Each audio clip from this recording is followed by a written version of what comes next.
Hey gang, welcome back to another video here at Joe Daddy's Workshop. As I said from the very beginning with the very first video, I'm going to cover a variety of topics, and I want to continue to do that. Now in the past I've done videos on my lawnmower, weed eaters, a chainsaw, building deer stands, a whole bunch of different stuff. You probably have seen this tool being used in those other videos. This is a chop saw, commonly seen, not very expensive. I've probably owned this chop saw 25 years. I've never done any maintenance on it, never replaced brushes or anything like that, and the thing keeps on chugging along. This one is an older model. It is a 12-inch chop saw. If you're unfamiliar with these, they're commonly used to cut steel. Now you can probably cut other materials with it, but it's commonly used for steel.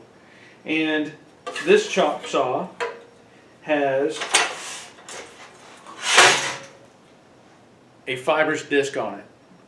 This disc is designed that whenever you're cutting through steel, not only are you reducing or limiting part of the steel, but you're also sacrificing part of this blade, this cutting wheel.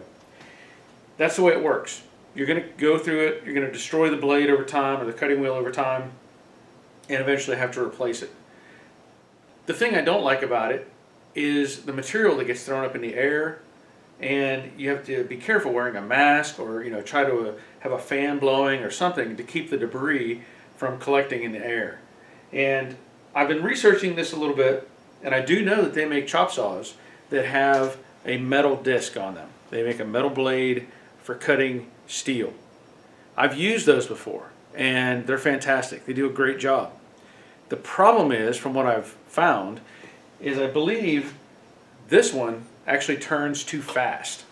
And if you do not do something to address that if you were to replace the blade, if you don't do something to address that, you will warp the blade because it generates heat very quickly. So in this video I want to show you some function of the chop saw and a new blade that I'm going to try to make work on this old chop saw. I do want to point out some things. This is a 12-inch saw with a 1-inch arbor, and it says the speed is 3,800 RPM. This saw has a few features on it that are pretty cool. I'm sure most of them have these. There's a little chain up here in the front that hooks onto the saw and keeps it in a compressed position. So you unhook that chain and it comes up. It also has an adjustable stop back here that you can pivot. The idea is if you want to cut at different angles, you can loosen that up and change the angle. So that's really nice. It also has a stop device built here, and I think I've never used it, but it's designed to just make it stop when it's going down at a certain point. Again, I've not used this. It has, even though it doesn't work anymore, it has a safety button that you're supposed to press before you squeeze the trigger, and this one just doesn't anymore. It just runs. And other than that, that's about it. So I'm going to set up a couple pieces of material and cut them so you can see how it operates. Now, this is just some simple 1/2 inch, I believe, conduit. Pretty easy to cut, but I'm going to put it in here, clamp it down, and run the saw.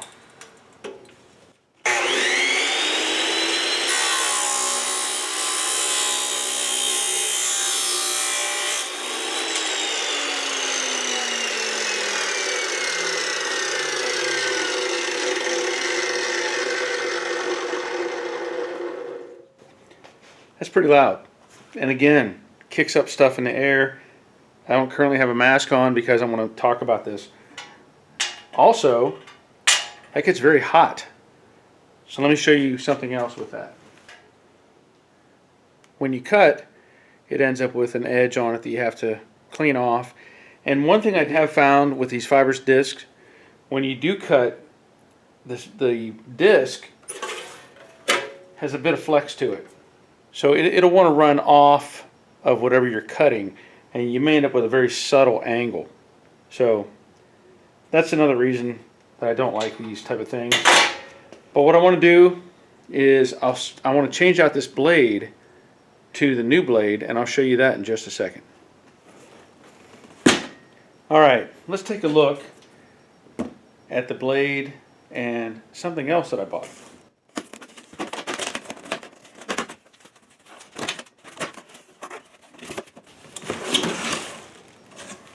Ta-da! Diablo Steel Demon. And a fan speed controller. The idea is I can regulate the speed of the saw using this. So let's see how that works. I want to point out that this blade on Amazon is $44 and the controller is $18. And it says, you know, fan speed controller. That's really what it's meant for, but it says for use in grounded outlets and grounded extension cords only. Power specifications 120 volt, 15 amp maximum. Okay, I need to make sure that the saw, what does it draw? The saw draws 14 amps. Before I get too far ahead, as I pointed out earlier, this saw runs at 3,800 RPM, and this instruction sheet says that you can run this at 1,800 max RPM. Okay, so ideally, I want to cut the speed about in half. This saw, when it's rotating with no load on it, will run at 3,800 RPM. However, I would assume that if you are cutting a piece of metal or something, it's going to reduce the speed. So I'm going to make it run at hopefully half speed.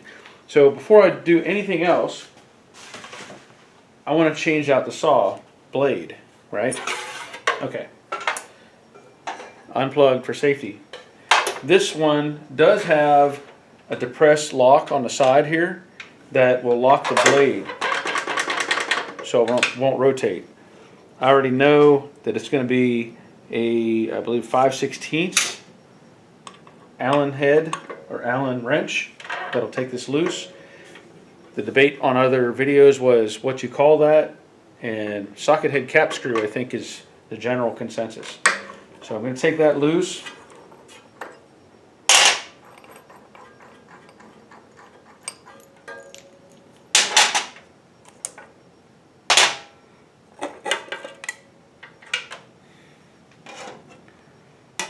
And this says specifically the rotation is this direction.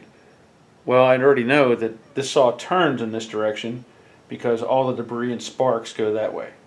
So I'm going to put this in place.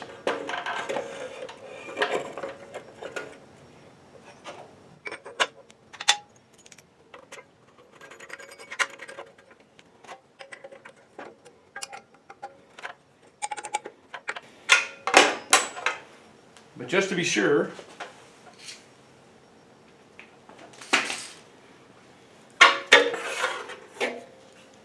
I'm going to make sure that the blade rotates that direction.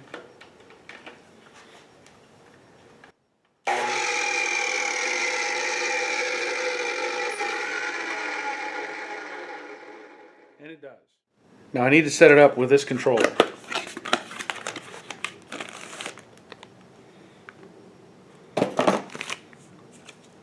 Looks like some instructions, assembly, instructions in use, bunch of stuff to look at. Let me set that aside. Seems pretty simple to me.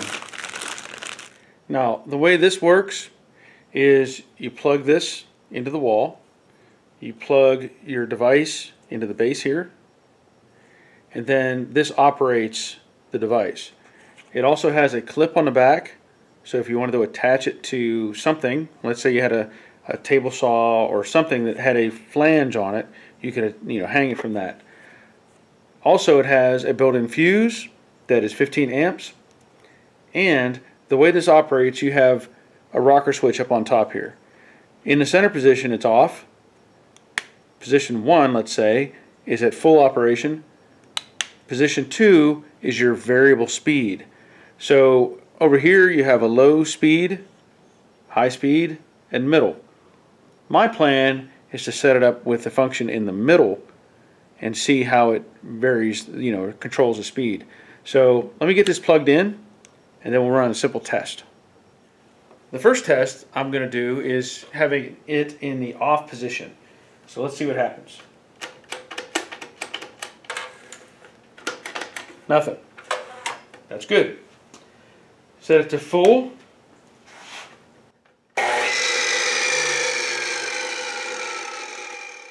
Now unfortunately I don't have a way to measure the actual speed, but I'm going to set this to position 2, the variable speed, and I'm having it in the middle, so let's just see what happens.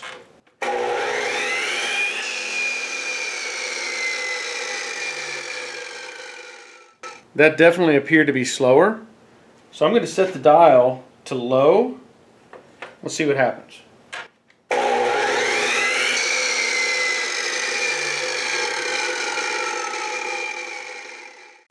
That was definitely slower. And now I'm going to turn it to high.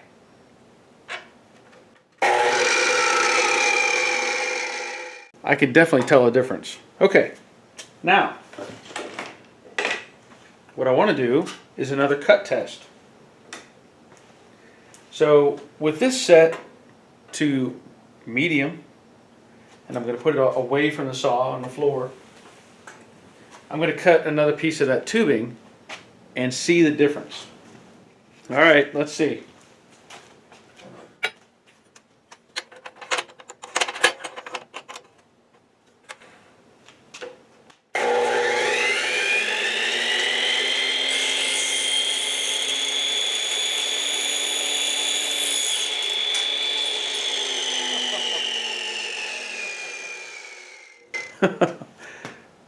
Look at that. That's the piece. It fell through the table. It's not even hot. That was awesome. Holy cow. I want to cut some more. Let me try something bigger. Now, just to give you an idea, this is, well, it was in a race car. Okay, so I don't know if it's actual roll bar tubing or if it's just some tubing. However, there is some significance to this, and I'll go ahead and share that. This was in a race car that belonged to a friend of mine, and the significant part is Tony Stewart drove this car before he became famous. And we have a picture of him in the car. So maybe I can find that picture and share it with you, but I'm going to see if I can cut this tubing.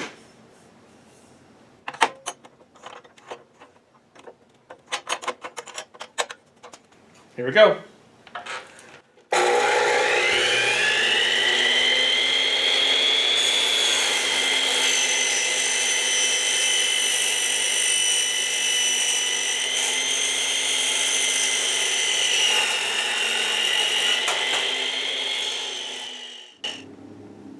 There's no heat. There's no heat. Wow. Look at that. Nice and straight. Ah, I'm never going back to using those fibrous blades. Holy cow. Wow. I am so impressed. I never thought that I would be able to take this saw and make it cut like that. This speed controller did the job perfectly. The blade, after I cut, I did put my hand on it. I found no heat. It didn't feel any warmer than it was just sitting here in ambient air. I am very impressed, really. Normally I don't get excited about tools very much. You know, there are certain tools that I really like, but as much as I like this saw the way it was, I'm really going to make use of this thing now. Now you saw where I cut up these piece of conduit, and you wonder, well, what's the point of that? Well, I have made in the past wind chimes, and I may make a video on making wind chimes. You can take conduit, inexpensive, easy to handle, easy to cut, even with a hacksaw, something like that, and you can make really beautiful sounding wind chimes. There are companies out there, of course they sell wind chimes all the time, but it's kind of neat to make one yourself. And I have some information I think I've shared somewhere on one of my videos about a guy who has figured out all the different lengths for all the different octaves or keys or whatever to make your own wind chimes, including various sizes. So anyway, enough of that. I want to say thank you for watching this video. Share the video, leave a thumbs up, leave a comment. All those things help this channel and help the growth. And I appreciate all of you that watch these videos. And maybe you found something useful in this process, and maybe you can adapt an old chop saw that you have to make it do something very similar. Maybe, I don't know. But at least now you have the information. So that'll be the end of this video. And until next time, take care of yourselves. See ya.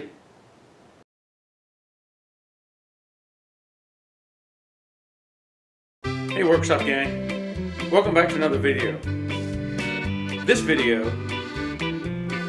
Hey gang, welcome back to another video here at Joe Daddy's Workshop.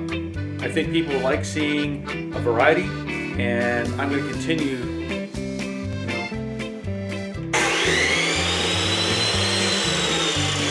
That was kind of loud. Hey gang, welcome back to another video here at Joe Daddy's Workshop. As I said from the beginning, I'm going to do a variety of different videos on tools, equipment, building things, whatever. And I think I've done a pretty good job of that. I want to thank... welcome back to another video here at Joe Daddy's Workshop. From the beginning of this video... I can't say it right.